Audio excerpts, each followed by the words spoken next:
पूर्व क्लास चल रहा था 25/9/66 का रात्रि क्लास। बात चल रही थी, मूल बात है पवित्रता की।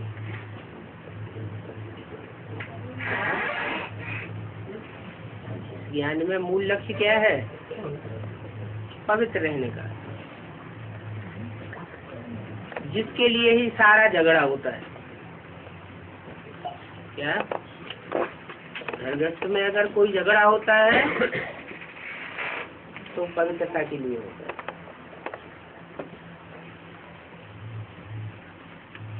और लौकिक दुनिया वालों से और अलौकिक ब्राह्मण परिवार वालों से अगर कोई झगड़े होते हैं तो उसका मूल कारण क्या है? पवित्रता। और ब्राह्मण परिवार में भी बेसिक नॉलेज वालों में और एडवांस नॉलेज वालों में, दोनों के बीच अगर कोई झगड़ा होता है तो मूल बात क्या है? पवित्रता की।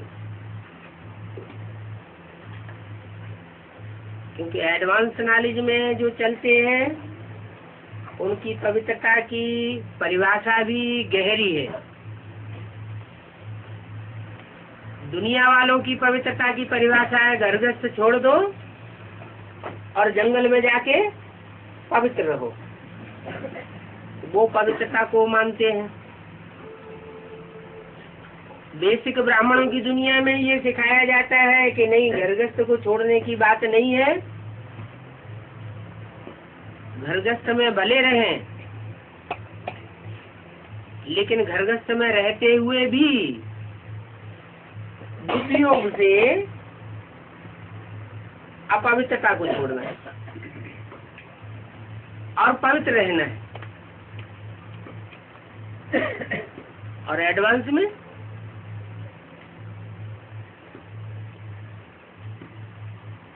में तो और ही आगे की बात बताई जाती है। क्या कि घरगृहस्थ की कीचड़ में रहते हुए भी, कर्मेंद्रियों से कर्म करते हुए भी मन बुद्धि को उपराम रखना है। इन बातों को न समझ पाने के कारण झगड़े होते हैं। क्रोध के कारण कितने मरते हैं? क्रोध कब आता है? काम की आस पूरी नहीं होती है तो कामेषु क्रोधेषु हो जाते हैं। इसलिए बाप ने बहुत सहज बताया है कि याद करना है। किसको याद करना है?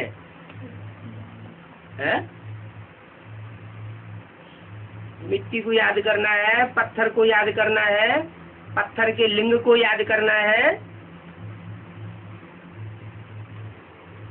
कोई भी महात्मा को याद करना है, गुरु को याद करना है,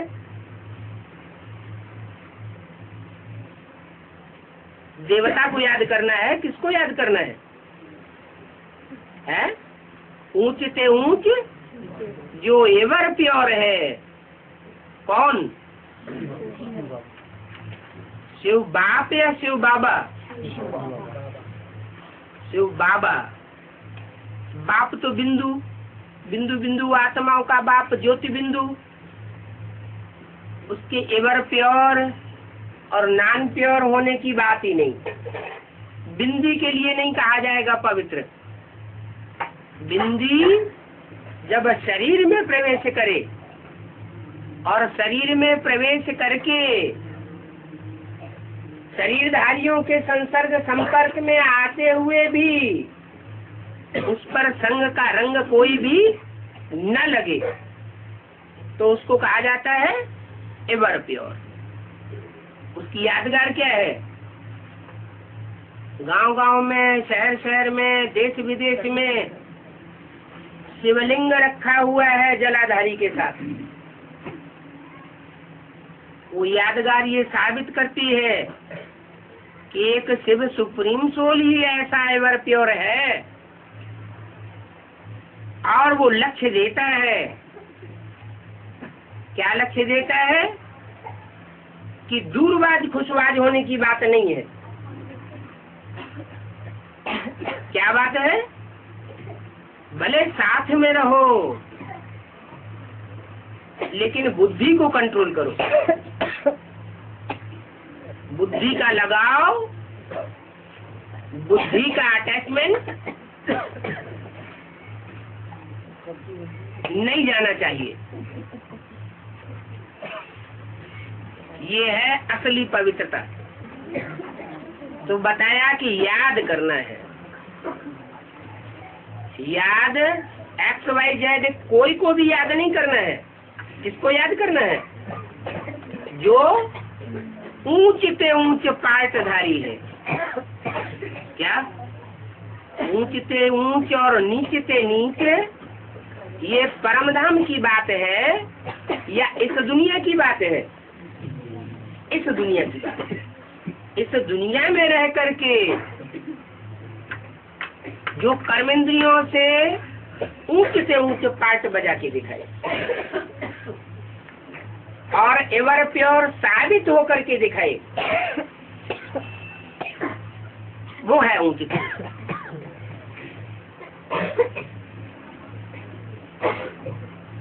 रंग का रंग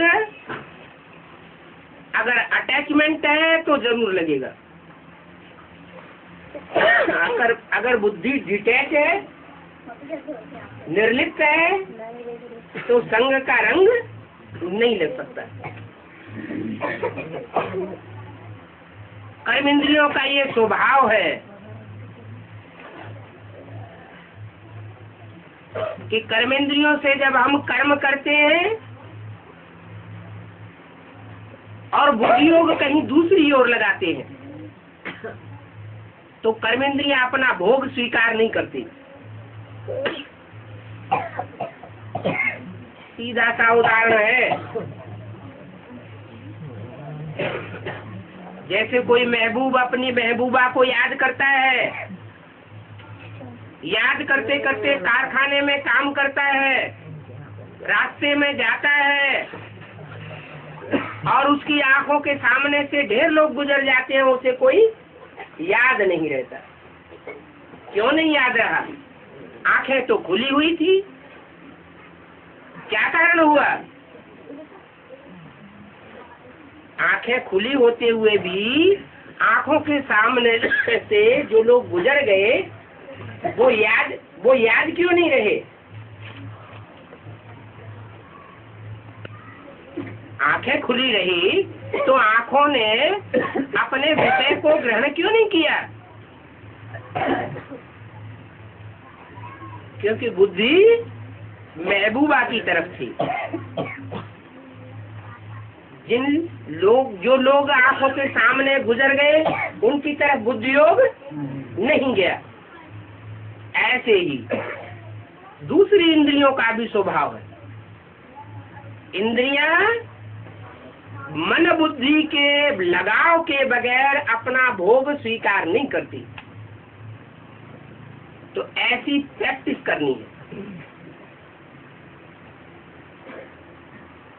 कि इंद्रियां संग में रहते हुए भी अपने विषय भोग को स्वीकार न करें, तो कोई भी पाप कर्म नहीं लग सकता।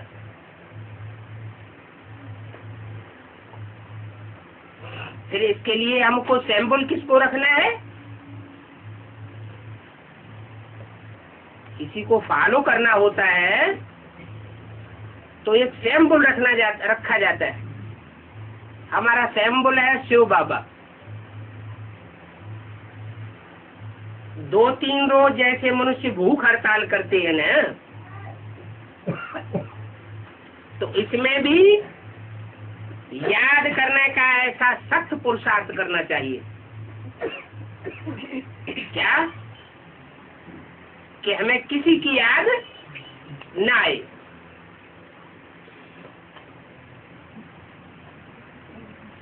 तो हम 2-3 दिन इकट्ठा याद में रहते। जितना हो सके अपने साथ एक की याद करने की प्रतिज्ञा करनी चाहिए कि हम एक के अलावा और कोई दूसरे को याद नहीं करेंगे। याद से अपना जमा तो कर ले वे। कैसी याद से? कैसी याद? विविचारी या विविचारी? अब विविचारी याद से जमा होगा।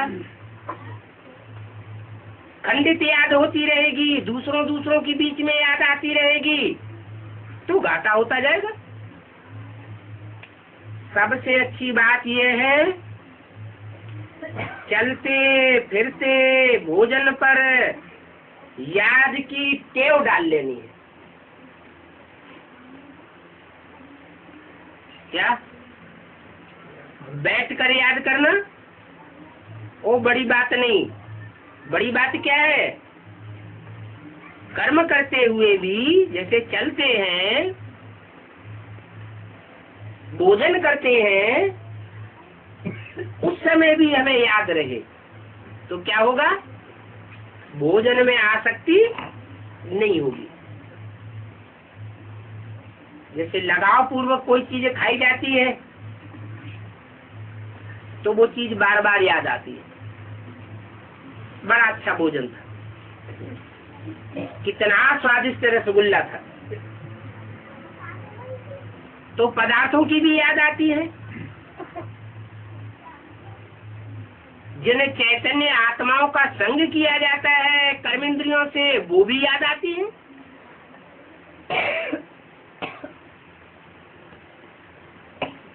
तो वो विविचारी याद है।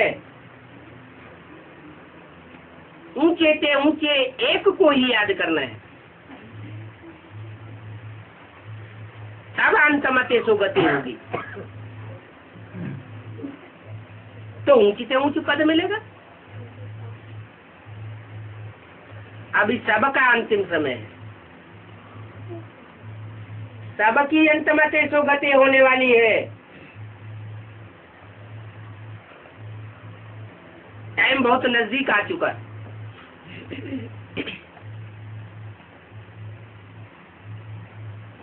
इस दुनिया का विनाश सामने खड़ा हुआ है। जैसे अर्जुन से गीता में भगवान ने कहा, ए अर्जुन, ये सब मरे पड़े।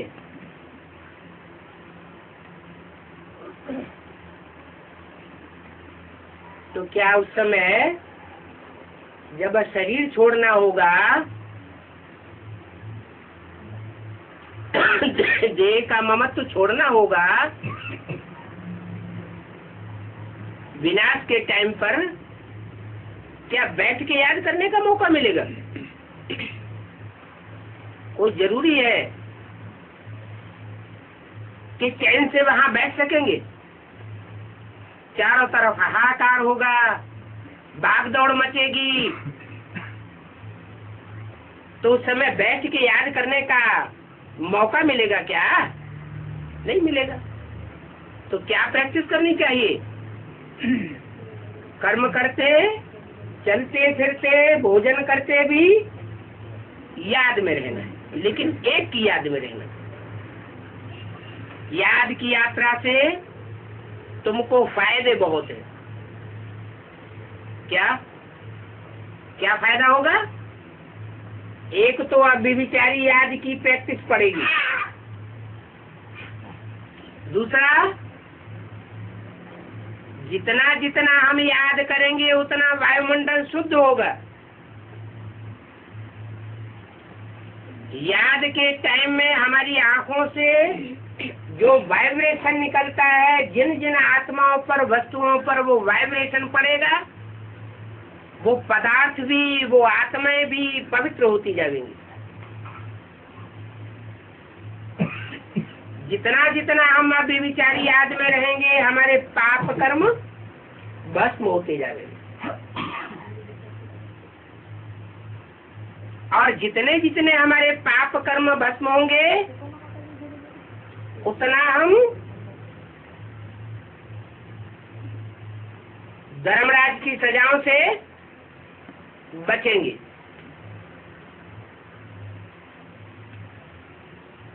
और धर्मराज की सजाओं से जितना जितना हम बचेंगे उतना उतना हमको ऊंच पद मिलेगा, जन्म जन्मांतर के लिए ऊंचा पद बन जाएगा। तो याद से कितने फायदे हैं। कहते हैं योग बल से विश्व की बादशाही मिल सकती है। तो जब सारे ही विश्व की बादशाही मिल सकती है, जो विश्व की बादशाही आज तक हिस्ट्री में बड़े बड़े महत्वाकांक्षी हुए, उन्होंने भी विश्व की बादशाही प्राप्त नहीं कर पाई। उन्होंने सोचा कि बाहुबल से हम सारी दुनिया को जीत लेंगे। हिटलर, नेपोलियन, मुसोलिनी, कोई भी विश्व के ऊपर विजय प्राप्त नहीं कर सके। ऐसी विश्व की बादशाही योग बल से प्राप्त हो सकती है, तो योग बल से क्या नहीं प्राप्त हो सकता।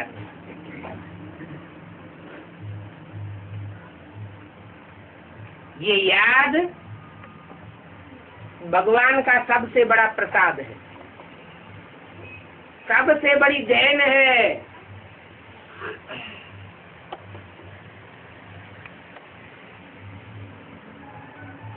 जो इच्छा करे हो मन माई, हरि प्रसाद कछु दुर्लभ नहीं।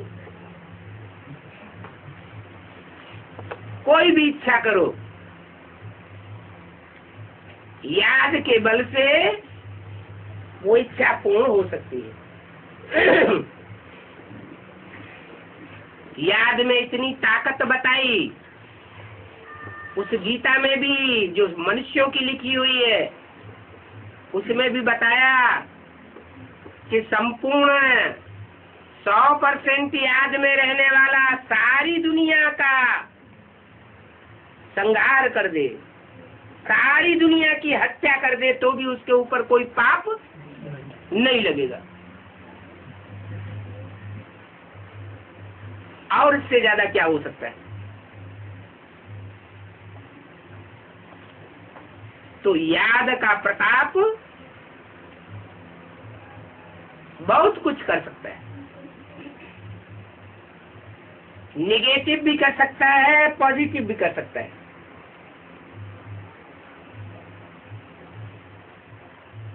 तुम तो विश्व को पवित्र बनाने के निमित्त बनते हो। क्या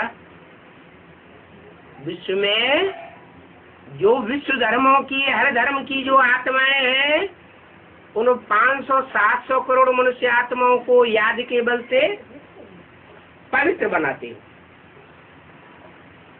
सिर्फ आत्माओं को ही नहीं, मनुष्य आत्माओं को ही नहीं, मनुष्य के आधार पर चलने वाले जो कीट, पशु, पक्षी, पतंगे हैं, वो भी पवित्र हो जाते हैं। मनुष्य सुधरता है तो सब प्राणी मात्र सुधर जाते हैं, और मनुष्य बिगड़ता है तो सारे ही प्राणी बिगड़ जाते हैं। उदाहरण के तौर पर जंगल में जो प्राणी रहते हैं वो ज्यादा बीमार पड़ते हैं, या मनुष्य के संसर्ग संपर्क में जो प्राणी रहते हैं वो ज्यादा बीमार पड़ते हैं। कौन से पशु पक्षी ज्यादा बीमार पड़ते हैं? जो मनुष्य के संसर्ग संपर्क में रहते हैं वो ज्यादा बीमार पड़ते हैं। क्यों? क्योंकि मनुष्य ज्यादा विकारी हो गया है। वो विकारी वाइब्रेशन जानवरों को भी कन्वर्ट कर देते हैं, उनके वाइब्रेशन भी कन्वर्ट होते हैं। जो जितना ज्यादा विकारी बनता जाएगा उतना ज्यादा बीमार धीमार दुखी रोगी परेशान होता जाएगा।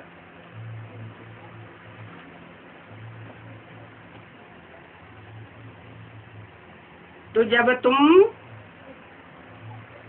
विश्व को पवित्र बना सकते हो याद की यात्रा से, तो भोजन तो कोई बड़ी बात नहीं है। क्या भोजन कहीं बाई चांस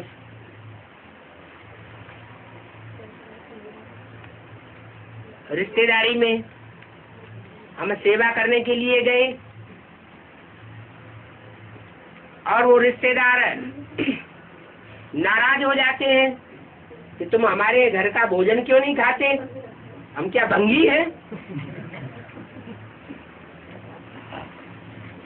तो ऐसी याद की तीखी यात्रा में रह करके भोजन करेंगे तो वो भोजन विपरीत असर नहीं डालेगा। भोजन को पवित्र बनाना भी कोई बड़ी बात नहीं है। जब भोजन बनाते हो तो बाप की याद में रह करके भोजन बनाते हो तो वो पवित्र बनता है। अगर विचारी याद में रह करके तुम भोजन बनाते हो तो भोजन भी क्या हो जाएगा? अपवित्र हो जाएगा, भले तुम अपने हाथ से बनाते हो। तो भोजन को परिवर्तन करना, पवित्र बनाना, ये कोई बड़ी बात नहीं है। बाप को याद करके दृष्टि दी, बस याद में भोजन खाओ। मिलिट्री के लोग होते हैं, उनको तो कैंटीन में खाना पड़ता है, उनको कंपल्सन है कि वो अपने हाथ से भोजन बनाकर नहीं खा सकते। युद्ध के मैदान में जाएंगे तो उन्हें बना बनाया भोजन लेना ही पड़ेगा। तो क्या वो अपवित्र बनते रहेंगे? वो ज्ञान योग में नहीं चल सकते, ईश्वरीय राजयोग नहीं सीख सकते। सीख सकते हैं। उसका तरीका ये है कि याद में रह करके भोजन करें, याद में रह करके लड़ाई लड़े, युद्ध करें।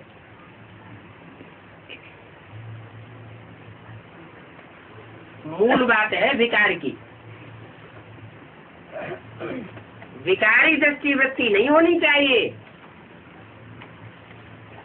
इसमें खबरदार रहना है, क्योंकि विकारों की ही कट चढ़ती है। काहे के ऊपर? किसके ऊपर कट चढ़ती है? आत्मा के ऊपर। मनसा में विकार बहुत तूफान लाते हैं। विकार माना विपरीत, कार माना कर्म। जो श्रीमत के बरखिलाफ कर्म है वो बहुत तूफान लाते हैं।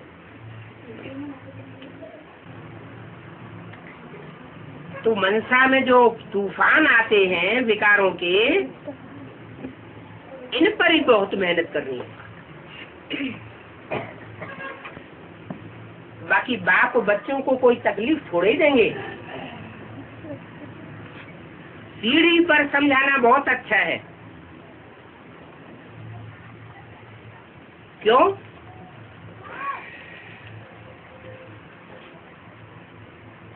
क्यों बहुत अच्छा है? हैं? सीढ़ी ये बात दिखाती है कि सतयुग में जब देवताएं आत्मिक स्थिति में एकाग्र होते हैं तो कितने सुखी रहते हैं। 16 कला संपूर्ण आत्मा होती है एकाग्रता में। त्रेता में 2 कलाएं कम हो जाती हैं। जो शेष इंद्रियों की याद थी सतयुग में, मुख के प्यार की पैदाइश थी, वो त्रेता में आते आते देहभान थोड़ा नीचे उतर जाता है।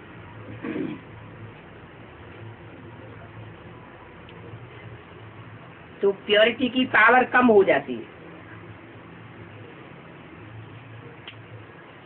द्वापर युग में वो जो देवताएं सतयुग त्रेता में थे, श्रेष्ठ इंद्रियों से आचरण करते थे,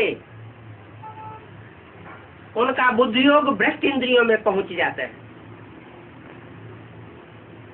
और जब भ्रष्ट इंद्रियों में बुद्धि योग जाता है तो तेजी से पतन होता है, विविचारी वासना बढ़ती है।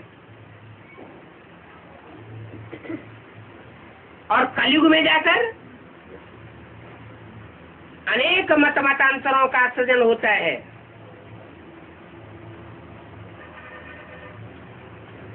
और सब मनुष्य आत्माएं अपने बुद्धियोग को खो बैठती है, तो कलाहीनता हो जाती है।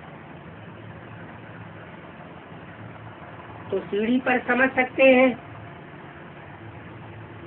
कि एकाग्रता बहुत बड़ी चीज है। कलयुग के अंत में तो परमात्मा को ही सर्वव्यापी बताई देते, तो बुद्धि योग और ही ज्यादा भटक जाता है कण कण में।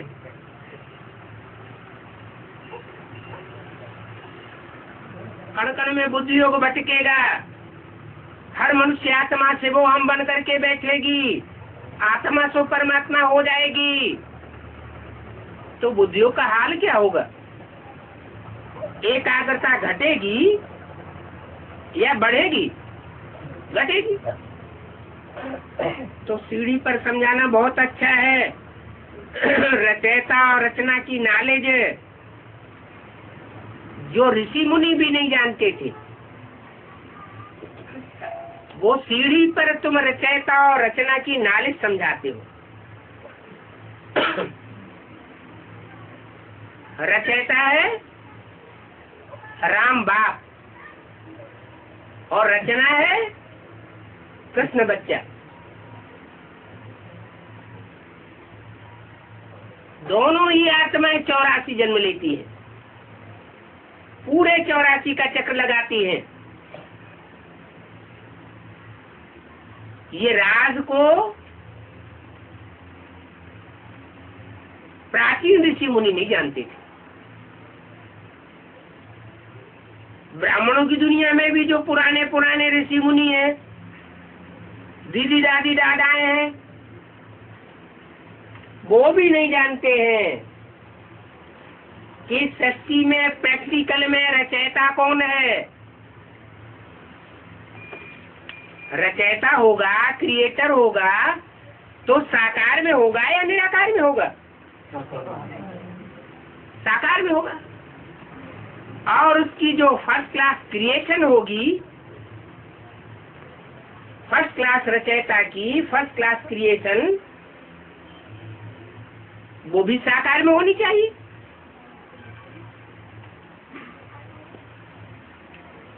तो रचयिता कौन और रचना कौन? फर्स्ट क्लास रचना कौन? और फिर पहली रचना कौन?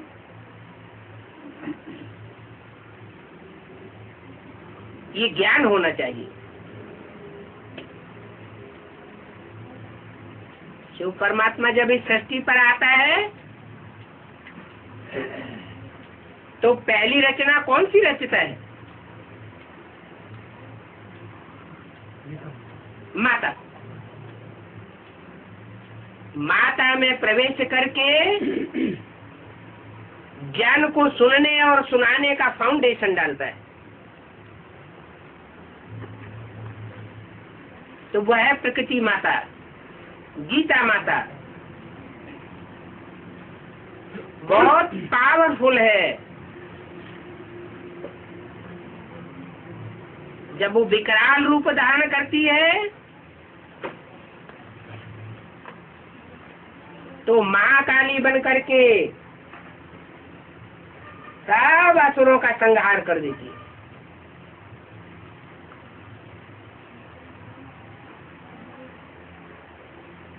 वही बचते हैं जो नई सृष्टि में जाने योग्य होते हैं।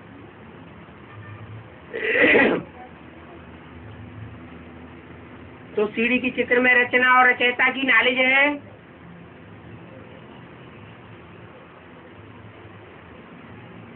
इनसे रोशनी बहुत अच्छी आ जाती है।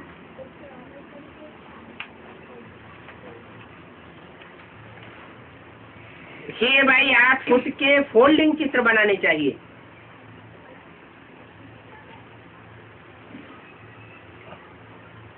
जो बड़े चित्र होते हैं वो शो अच्छा करते हैं।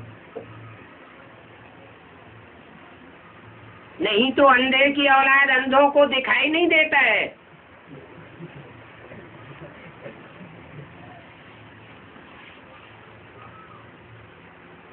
बच्चों की विजय तो होगी ही।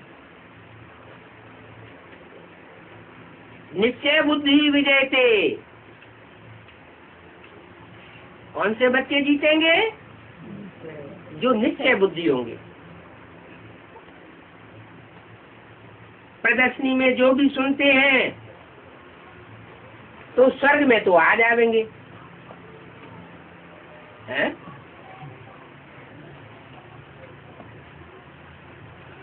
सुनने मात्र से ही स्वर्ग में आ जाएंगे। तो बेसिक नॉलेज में जड़ चित्रों की प्रदर्शनी तो बहुत हुई। तो जिन्होंने भी प्रदर्शनी सुनी वो सब 84 जन्म लेने वाले देवता बन जाएंगे क्या? स्वर्ग में आ जाएंगे? नहीं, समझने वाले हैं। समझने वाले चित्रों को समझ जब आते हैं तो समझने के लिए तो आते हैं, हैं? वो जो जड़ चित्र बनते हैं प्रदर्शनी के बेसिक नॉलेज में समझाने के लिए, तो जो भी आते हैं वो समझने के लिए तो आते हैं। तो जितने भी समझने के लिए आते हैं वो सारे 84 जन्म लेने वाले देवता बन जाएंगे, स्वर्ग में आ जाएंगे। जो समझेंगे वही आएंगे, जो नहीं समझेंगे वो नहीं आएंगे। अरे जड़ चित्रों को क्या समझना है? चैतन्य चित्र को समझना है। चैतन्य चित्र बनाने हैं और चैतन्य चित्रों पर समझानी देनी। सबसे पहला चित्र बनता है त्रिमूर्ति का। क्या जड़ चित्रों में भी सबसे पहला चित्र कौन सा बना? त्रिमूर्ति। और चैतन्य चित्रों में भी पहले चित्र बनता है त्रिमूर्ति का। 3 सीट फिक्स होंगी कि हो गई है? 3 सीट फिक्स हो गई। इस सृष्टि पर ब्रह्मा का प्रैक्टिकल चित्र चैतन्य में पार्ट बजाने वाला कौन? साकार में होना चाहिए। विष्णु का पार्ट बजाने वाला साकार कौन? जिसमें ला और लव दोनों का बैलेंस हो।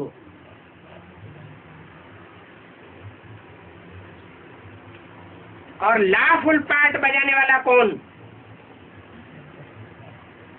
तीसरी मूर्ति जो दिखाई गई है, शंकर।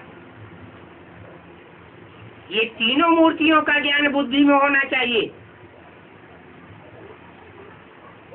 अगर बुद्धि में ये ज्ञान नहीं है तो स्वर्ग में आने योग्य नहीं है। क्यों? 3 मूर्तियों की प्रैक्टिकल में पहचान अगर बुद्धि में नहीं है तो वो आत्मा स्वर्ग में नहीं आ सकती। बाप को, त्रिमूर्ति बाप को नहीं पहचाना तो बाप का वर्षा स्वर्ग कैसे मिलेगा? इस जन्म में जीते जी नहीं मिल सकता।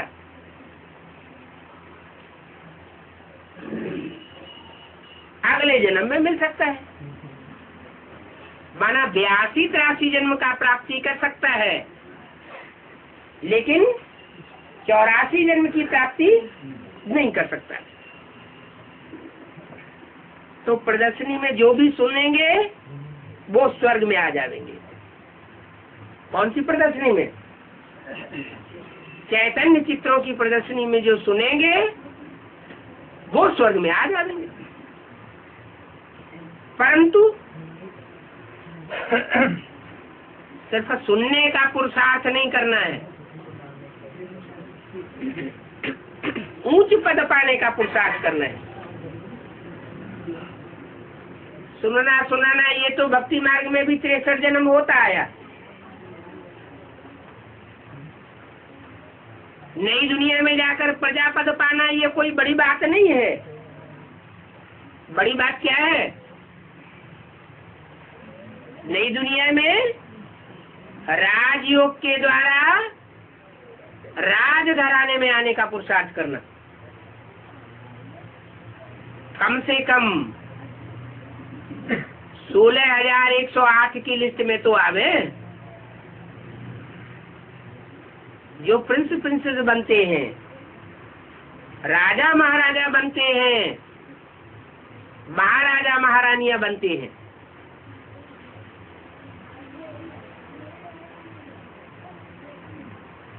तो पद पाने का पुरुषार्थ करना चाहिए।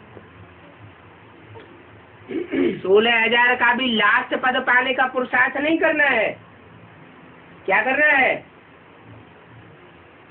कम से कम 1,000 जो ब्रह्मा की सहयोगी आत्माएं गाई हुई हैं,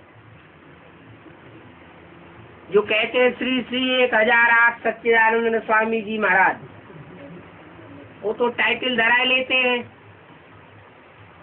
असली टाइटल तो बाप का है। ब्रह्मा बाप जिसकी 1000 भुजाएं सहयोगी बनती है, उन सहयोगी भुजाओं में तो नंबर आवे। पुरुषार्थ तो करना चाहिए 108 में आने का, और भी ऊंची महत्वाकांक्षा हो तो 8 में आने का पुरुषार्थ करना।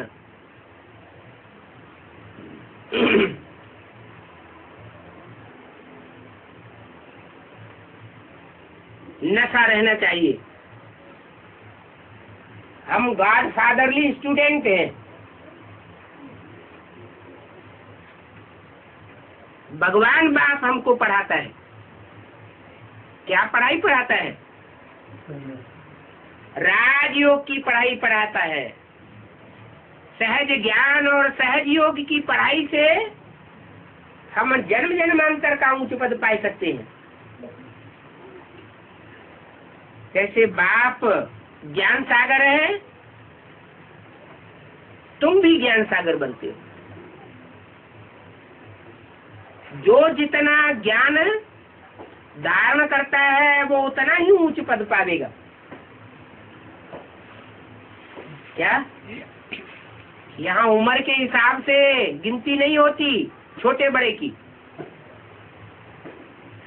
या ज्ञान में कोई बहुत पुराना आया हुआ है, कोई नया नया अभी अभी आया हुआ है, तो उस बात से छोटे बड़े की गिनती नहीं होती। किस बात से गिनती होती है? जो ज्ञान में बड़ा वो बड़ा ठहरा, उच्च पद पाने योग्य।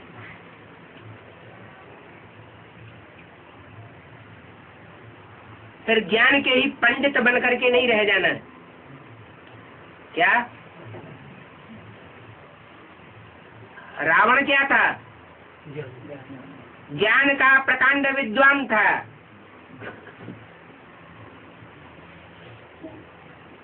पावरफुल आत्मा थी,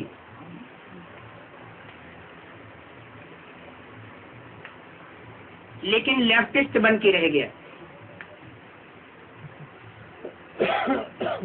राइटियस नहीं बन पाया। मुक्ति प्राप्त होती है लेकिन जीवन मुक्ति नहीं मिलती।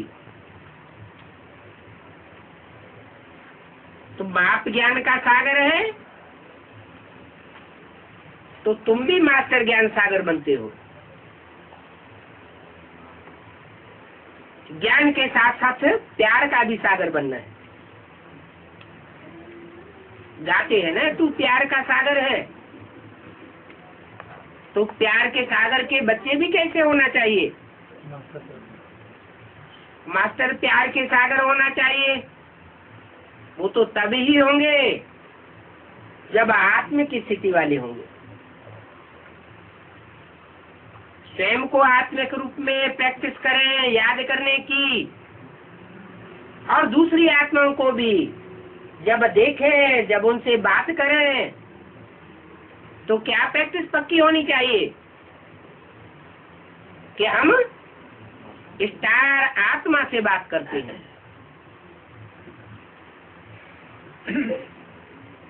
तो ज्ञानी भी बनना है, प्यारा भी बनना है और पवित्र रहना है।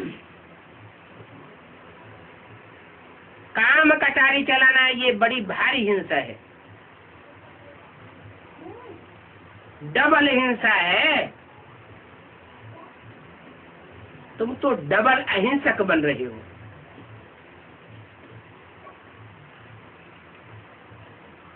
तुम स्थूल हिंसा भी नहीं करते हो और सूक्ष्म हिंसा भी नहीं करते हो। तुम जानते हो सतयुग में अहिंसक कोई भी बात, वो हिंसा वाली कोई बात नहीं होती।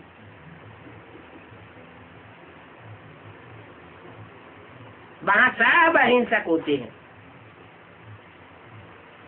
दृष्टि से भी हिंसा नहीं करते, बारे विभिचारी नहीं बनते। राधा की दृष्टि कृष्ण में डूबेगी, कृष्ण की दृष्टि राधा में डूबेगी, वहां विचार होता ही नहीं। तो वाइब्रेशन का टकराव भी होता नहीं। आंखें लाल पीली होती नहीं, दृष्टि में भी क्रोध नहीं आता। बाप ने समझाया है ये महाभारत लड़ाई तो नामी ग्रामी है। कैसी लड़ाई? महाभारी। इतना खूनखार युद्ध और किसी लड़ाई में 2500 वर्ष में नहीं हुआ। पहले ब्राह्मणों की दुनिया में सूक्ष्म रूप से महाभारत संकल्पों का युद्ध होता है, वाचा का युद्ध होता है, और जब वो युद्ध पूरा होता है तो बाहर की दुनिया में खूनी क्रांति होती है। एक होता है संकल्पों का खून और एक होता है स्थूल खून।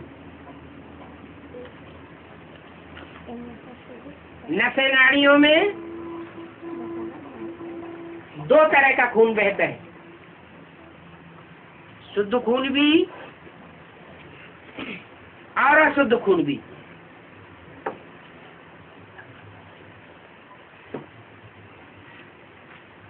तो दो सेनाएं, एक आसुरी और दूसरी देवताई। दैवी सेना श्रेष्ठ संकल्प धारण करती है, श्रेष्ठ संकल्पों का खून बहाती है, कोई की ग्लानि नहीं कर सकती। ज्ञान की बातें सुनना और ज्ञान की बातें सुनाना, ज्ञान का मनन चिंतन करना और दूसरों को भी ज्ञान का मनन चिंतन मंथन कराना, न किसी की व्यक्तिगत ग्लानि करना और न ग्लानि सुनना। ये किसका काम? देवताओं का।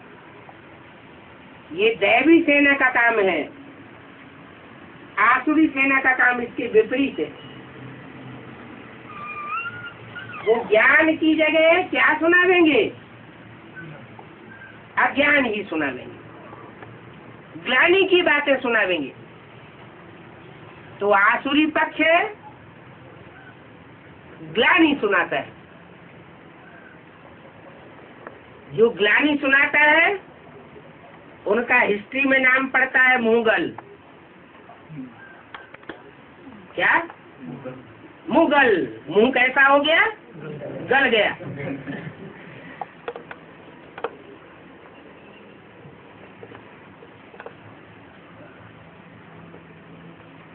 तो ये लड़ाई सामने खड़ी है। क्या? एक सेना ग्लानि का ही इंजेक्शन लगाती रहती है और दूसरी सेना बाप से जो मिला हुआ ज्ञान है उसे ज्ञान का इंजेक्शन लगाती है।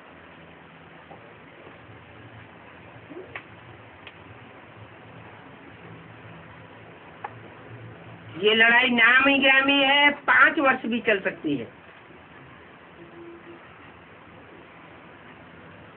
परंतु समस्या अभी देरी है। राजधानी अभी पूरी स्थापन कहाँ हुई है? जब तक पूरी राजधानी स्थिरियम नहीं होती, राजधानी हिलती डुलती है, तब तक विनाश नहीं हो सकता। ये भी जानते हैं।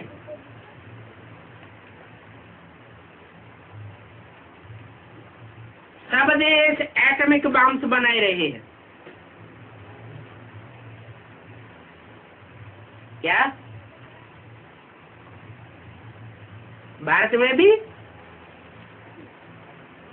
एटॉमिक बॉम्ब्स बनाने का प्रयास कर रहे हैं। पाकिस्तान जैसे छोटे छोटे देश भी एटॉमिक बॉम्ब्स बनाए रहे हैं। बड़े बड़े देशों की तो बात छोड़ो।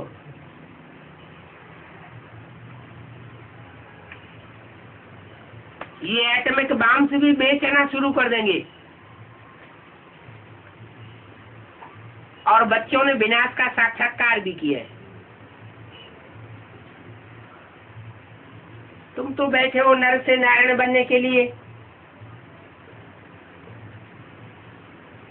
नर से नारायण वो ही बनेंगे जो स्थापनाकारी होंगे। तो बच्चों को बड़ा उल्लास में रहना चाहिए, उमंग उत्साह में रहेंगे तो दूसरों को भी उमंग उत्साह के वाइब्रेशन देंगे। गिरना नहीं चाहिए।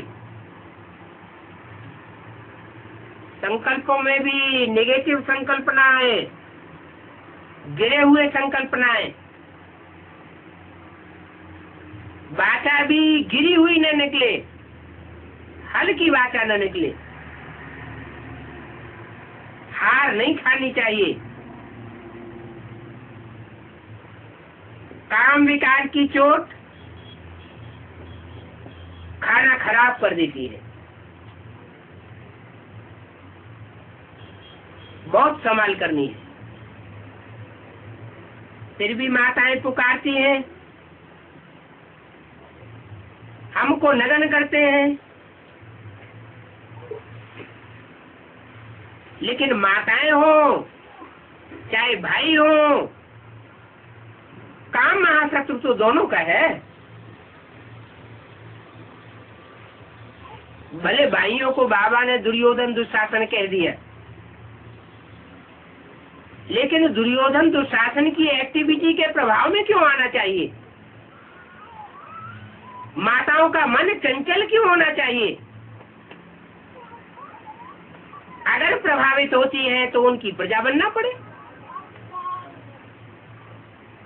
वाचा से प्रभावित होती है, उनके वाइब्रेशन से प्रभावित होती है, विकारी दृष्टि से प्रभावित होती है या कर्मेंद्रियों से प्रभावित होती है,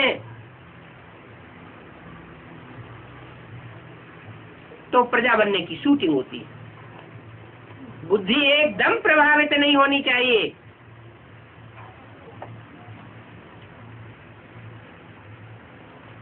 तन जैसे मुर्दा बन जाए, बुद्धि बाप की याद में ऊपर उड़ जाए, कोई पाप नहीं लगेगा। तो काम महाशत्रु दोनों का है। माताओं का भी काम महाशत्रु है अगर आकर्षण में आ जाती हैं।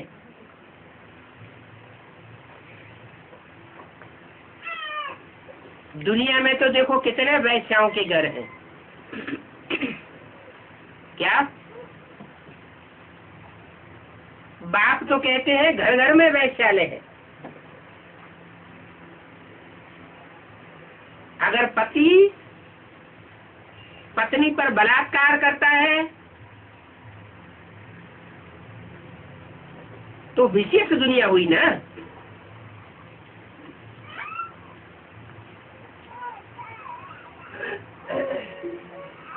माताएं मन बुद्धि से एक बाप की बन चुकी। मन बुद्धि से उन्होंने तन मन धन सब बाप का बनाई दिया।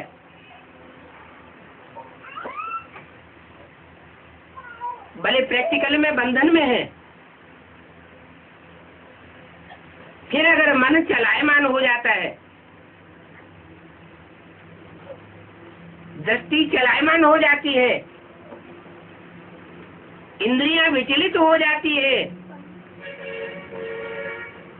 एक बार अंजाम करने के बाद तो वैश्या की शूटिंग होती है या सदवा की शूटिंग होती है।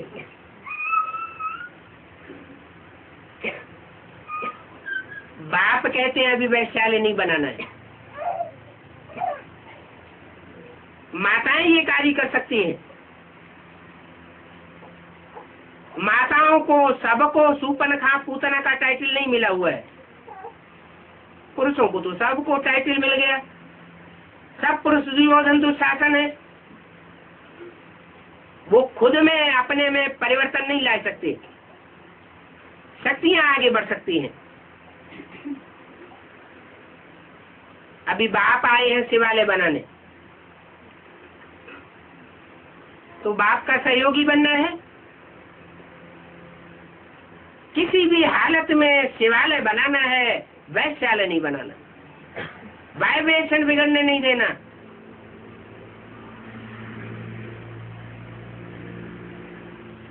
अभी गवर्नमेंट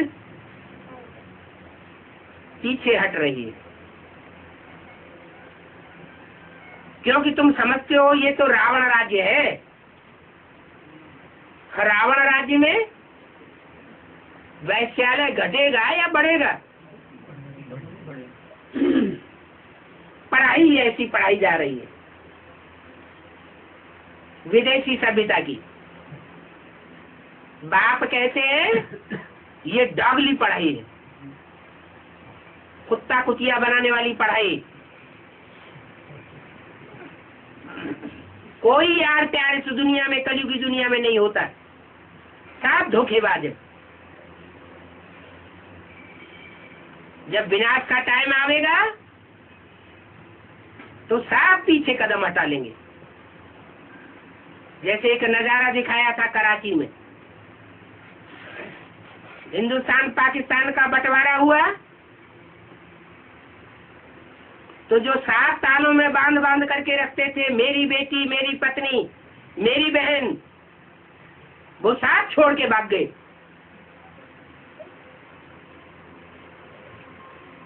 मेरा मेरा सब खलास हो गया। एक का ही आसरा रह गया। एक शिव बाबा, दूसरा न कोई। तो वैश्यालय है रावण की स्थापना, मेरी स्थापना है शिवालय। बच्चों को बहुत खुशी होनी चाहिए कि हम शिवालय में जाने वाले हैं।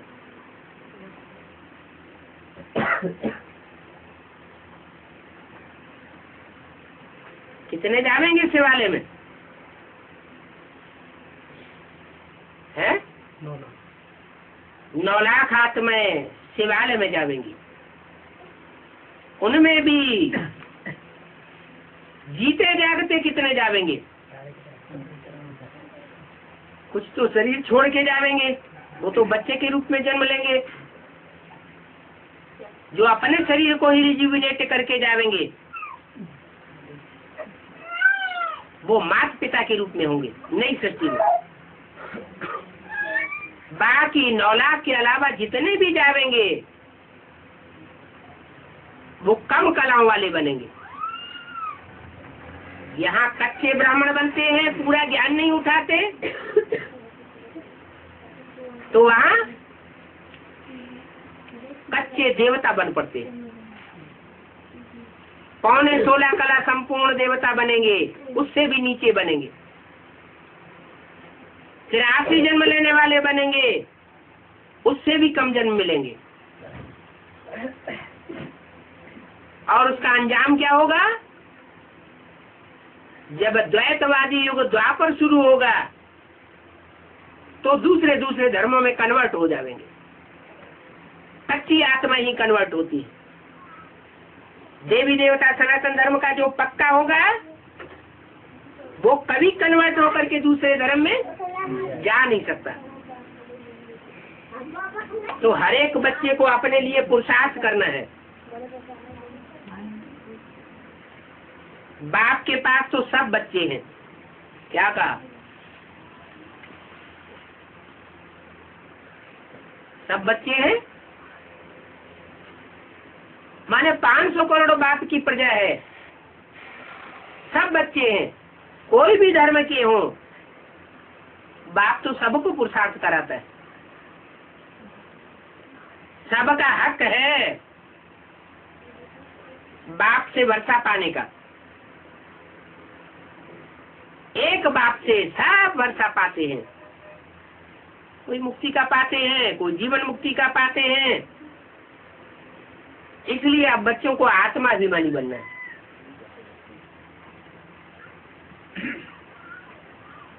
शरीर का भान छोड़ देना है। क्या?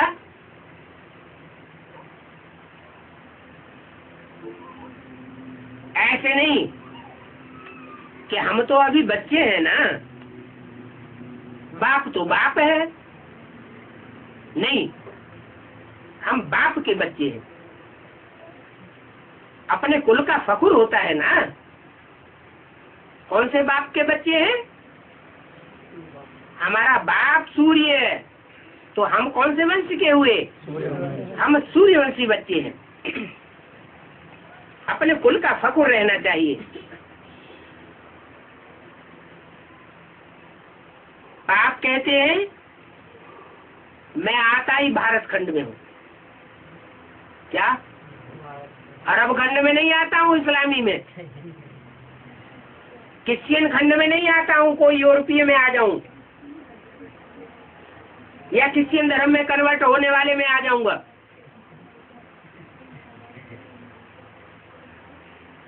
या चीनी जापानी में आ जाऊंगा, मलेशियन में आ जाऊंगा, बौद्धी में आ जाऊं। मैं किस में आता हूँ? बौद्धी धर्म खंड वाले में भी नहीं आता हूँ, क्रिश्चियंस में भी नहीं आता हूँ, और इस्लामी या मुसलमान में भी नहीं आता हूँ। किस में आता हूँ? भारतवासी में आता हूँ, भारत में आता हूँ। मैं पतित पावन हूँ। क्या? और दूसरे दूसरे खंड और वहाँ के वासी बाद में आते हैं। और भारतवासी तो बहुत पुराने हैं। तो ज्यादा पतित कौन बनते? जो जाति पुराने हैं वो जाति पतित बनते हैं। तो मैं पतितों को आकर पावन बनाता हूँ। अब आकर के लिबरेट कर रहे हैं। ये किसको पता ही नहीं है। क्या? दूसरे धर्म खंड वालों को पता नहीं है क्या कि बाप आकर के दुख दर्दों से मुक्ति दिला रहे हैं। ये शरीर रहते रहते, जीते जागते दुख दर्दों से मुक्ति पानी है, उसको कहते हैं जीवन मुक्ति।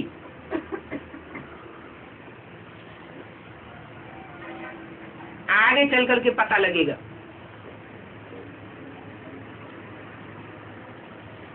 क्या कि लिबरेटर बाप आया हुआ है। ये सीडी आदि के चित्र अखबारों में भी डाल देंगे कि भारत कैसे पतित बनता है अनेकों के संग के रंग में आने से, और भारत कैसे पावन बनता है एक के संग के रंग में आने से।